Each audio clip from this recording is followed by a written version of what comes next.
Bismillahirrahmanirrahim. Hamdan lirabbil hassana bi Muhammadin wa anqadhana min zulmatil jahli wa dayajiri. Bismillah, alhamdulillah alladhi akramana wa iyyakum bi hadhihi al-majalis, bi hadhihi al-mahafil alladhi qalaha al-Mustafa sallallahu alaihi wasallam,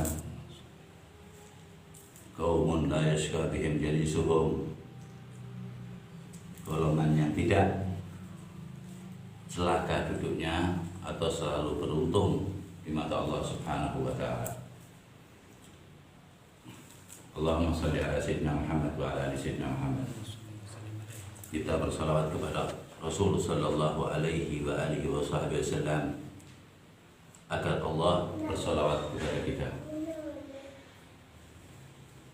agar Allah mengeluarkan kita dari kegelapan dan memasukkan kita ke dalam cahaya yang terang benderang. Qala Rasulullah sallallahu alaihi wasallam, man shalla alayya marrah sallallahu alaiha biha ashra. Siapa yang bersalawat kepadaku sekali, maka Allah Subhanahu wa ta'ala akan bersalawat kepadanya 10 kali ila akhir hadis kama warada fi sahih Muslim. Sallallahu alaina ashra, Allah bersalawat kepada kita 100, atau Allah Subhanahu wa ta'ala menurunkan 1000 rahmatnya kepada 10 rahmatnya kepada kita. Hakada ila akhir, sampai satu salawat Allah Subhanahu wa ta'ala bisa mengeluarkan kegelapan, mengeluarkan kita dari kegelapan dan masuk di dalam cahaya Allah yang terang benderang. Allah berfirman, "Walladzi anzala walladzi yusalli 'alaikum." Dia Allah Subhanahu wa ta'ala berselawat kepada engkau sekalian, wa malaikatuhu, dan semua malaikatnya Allah Subhanahu wa ta'ala tak henti-hentinya berselawat kepada orang yang berselawat kepada Nabi Muhammad SAW, liyukhrijakum minadh dhulumati ilan nur, untuk mengeluarkan kita daripada kegelapan. Ya, kegelapan ini mutanawwi'ah wasi'ah. Kegelapan ini macam-macam dan sangat luas, ya. Sebab penyakit hati juga banyak, sebagaimana obat hati juga banyak. Ilmunya juga banyak. Itu sekali Allah Ta'ala, Allah mengibaratkannya bukan ilmu dari kebodohan menjadi ilmu, dari kemelaratan menjadi kekayaan, tapi tidak. Allah Subhanahu wa ta'ala mengatakan di sini mengeluarkan kita dari kegelapan menjadi cahaya. Jadi kita diletakkan atau dijadikan semuanya terang benderang, ilan nur, cahaya. Berarti terpenting di sini adalah nur, cahaya. Kebenaran bisa terlihat setelah adanya cahaya. Semuanya, ya, semuanya bisa dilihat, bisa dihukumi jika mampu terlihat dan melihat tidak akan pernah mungkin, ya, kecuali dengan cahaya. Allah menjadikan seorang yang sholawat selalu diberi cahaya oleh Allah Subhanahu wa ta'ala. Dan sebaliknya berarti orang yang tidak bersalawat kepada Nabi Muhammad, dia selalu dalam zulumat, dalam kegelapan. Ya, kegelapan macam-macam juga, ya, kesesatan juga termasuk kegelapan, kebodohan juga termasuk kegelapan, ya, sakit-sakit, penyakit-penyakit hati itu juga termasuk kegelapan. Nah, sholat ini pelebur semuanya, sholawat ini. Itu fungsi daripada sholat ala Nabi Sallallahu Alaihi Wasallam, sholawat kepada Nabi Muhammad SAW. Dan itu juga fungsi Allah Ta'ala menunjukkan bahwasanya sholawat ini, ya, amal spesial untuk umat Nabi Muhammad SAW yang tidak dikasihkan kepada umat lainnya.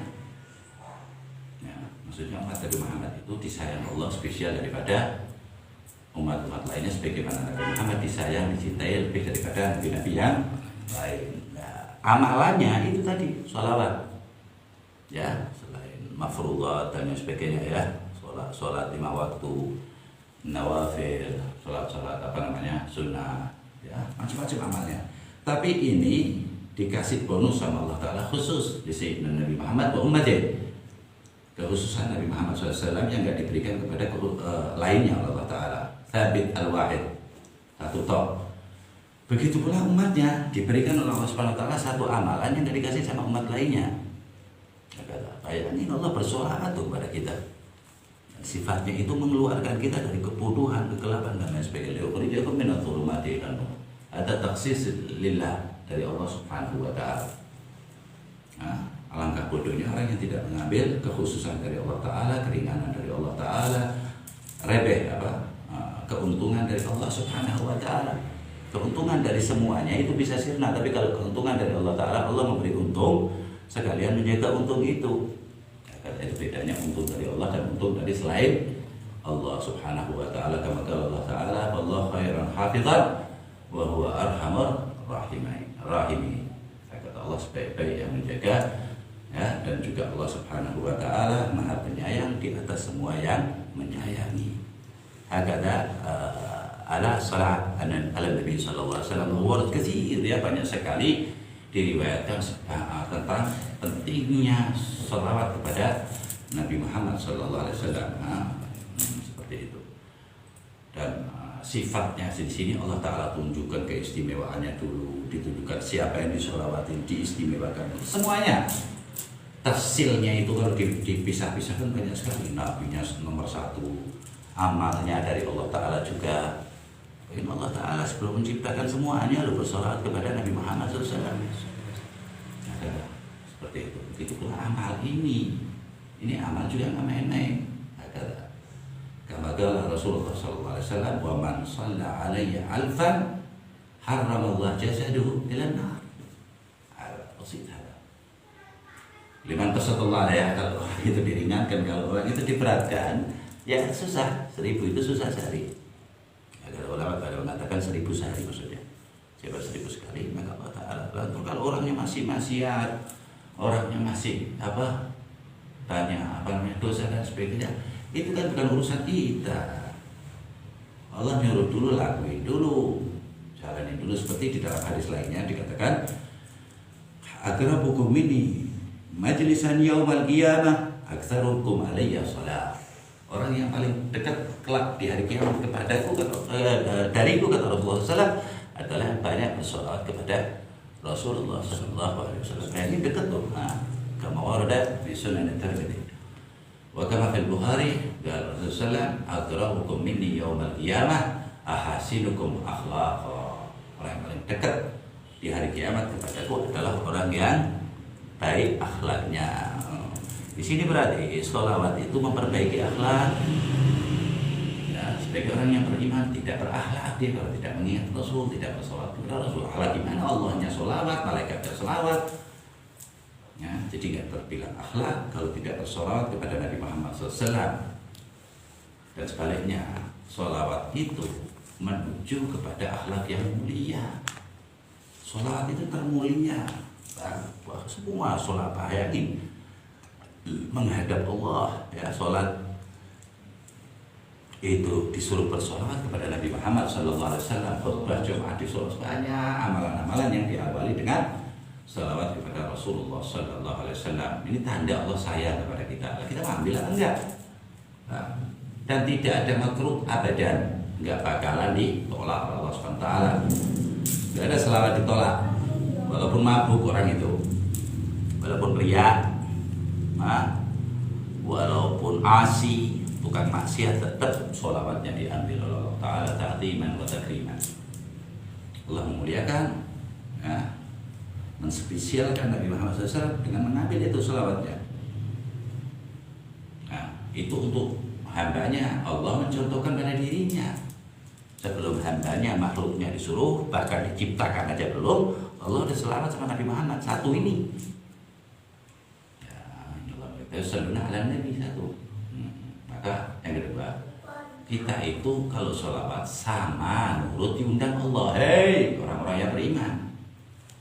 Nah, berarti sholawat di sini menambah keimanan kita. Saat yang kita sholawati ini imamul mukminin, pimpinannya orang yang beriman. Jadi sholawat terus yang beriman kan enggak. Kurang sholawatnya turun juga imannya. Bahaya kalau turun iman. Nah, sebab iman itu yazidu wa yanqus. Iman itu di dalam hadis bertambah dan berkurang. Kalau sholawat sudah jelas menambah keimanan. Di hadis itu bertambah dengan zikrullah, mengingat Allah. Lah sholawat ini sudah jelas. Kalau orang bersholawat berarti dia berzikir kepada Allah dan bersolawat kepada Nabi Muhammad. Tapi kalau orang itu berzikir, ya berzikir aja seperti kalimat la ilaha illallah. Itu sangat azim, mulia, nggak ada yang menang itu. Tapi tetap tidak bersolawat hitungannya. Tapi kalau ente bersolawat pertama yang disebut apa? Allah, Allahumma sholli atau sallallahu ala, tetap Allah dikaitin. Dan arti selawat ini tak kasih tahu ya, bukan ente berselawat. Kalau kita berselawat kepada Rasul itu bacanya begini, sholina ala nabi, enggak. Sallallahu ala Muhammad, ya Allah, selawatlah kepada Nabi Muhammad. Kita itu lagi mengucapkan Allah itu nggak berhenti selawat kepada Nabi. Bukan kitanya mana itu huruf kitanya nggak ada. Tanda sholawat kita itu tidak kepake. Paham ya itu?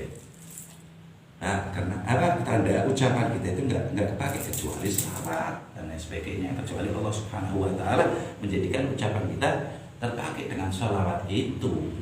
Kita memintakan Allah, ya Allah bersolawatlah kepada Nabi. Apa Nabi itu butuh dari lisan-lisan kayak gitu? Enggak, mantul sampai ke kita sendiri. Jadi kalau Allah selawat kepada Nabi Muhammad, jadi kita ini aslinya meminta kepada Allah, ya Allah bersolawatlah kepada Nabi. Tapi Allah sallallahu alaihi Muhammad wa ala alihi Muhammad. Nah, jadi jangan ingat ente lagi sholat. Enggak kepake. Jadi artinya Allah bersolawat kepada Nabi, ya Allah bersolawatlah kepada Nabi. Kita minta sama Allah biar mintanya dimuliakan.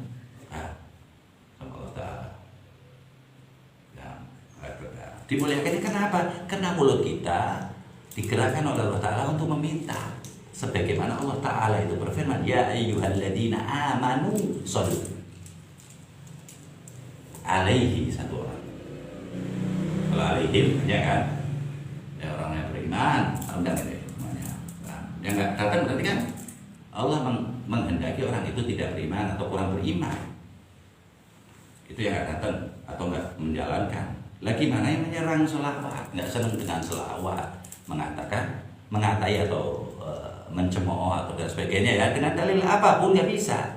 Nah, jadi Nabi Muhammad yang dari al-wahid dari Allah dah titik nomor satu. Selawat pun biasa di kotak-katik. Coba orang-orang yang anti selawat berarti nggak dia nggak berani, nggak selawat di dalam sholatnya, nggak pasti nggak bakal. Cuman pinginnya begitu dia kali. Ya, pinginnya di dalam sholat tidak ada selawat, tapi wajib kan hukumnya. Khutbah Jumat dan lain sebagainya. Allah menunjukkan. Nah, ini kalau nggak lewat ini, satu ini nggak bakalan sukses di mata saya, di mata Allah Subhanahu Wa Taala. Dan Allah menunjukkan banyak sekali itu alamatnya. Ya, petunjuk dari Allah Subhanahu Wa Taala lewat Nabi Muhammad. Fattabi'uni yuhibbukumullah. Ikut Nabi Muhammad, maka engkau akan dicintai Allah, akan dianggap cintamu itu benar dengan Allah. Bayangin Allah yang nganggap, tapi Allah sendiri yang ngomong lewatnya itu satu orang itu, satu makhluk itu, paham ya? Nah, itu kultus sama bukan? Jelas kultus lah.